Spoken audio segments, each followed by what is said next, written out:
శ్రీమాత్రే నమః. రాముడు పుట్టక ముందే రామాయణాన్ని మొత్తం కూడా కౌసల్యాదేవి తెలుసుకుంది. అసలు రాము జననానికి ముందు చివరి 9 రోజుల పాటు ఏం జరిగింది, అసలు కౌసల్యాదేవి ఏ రకమైన అనుభూతి పొందింది, ఆ విషయం ఆ ఘట్టమంతా రామాయణం నుంచి తీసుకొని మీకు పార్ట్స్ వైజ్ వివరిస్తున్నానండి. అది చాలా లెంతీ స్టోరీ. ఛానల్ విజిట్ చేసి చూడండి. ఇప్పుడు మనం పార్ట్ 4లోకి వెళ్దాం.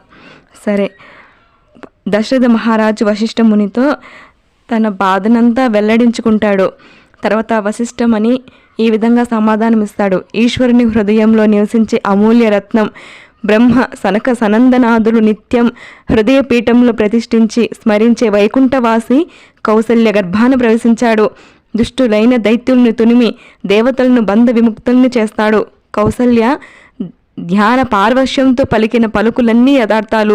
నీకు 9 పుత్రులు కలుగుతారు, ఇది సత్యం. ఓ రాజేంద్ర, ఆ శ్రీమన్నారాయణుడు శంఖము చక్రము ఆదిశేషువులతో సహా నీకు కుమారుడిగా జన్మిస్తాడు.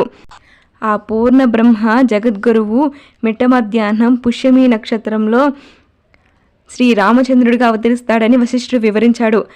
ఆత్మ ఆనందకాశంలో మెరిసే తారల్లా, సత్యాల ఖనిలోని రత్నాల్లా దశరథుడి మోము అమితానందంతో వెలిగిపోయింది.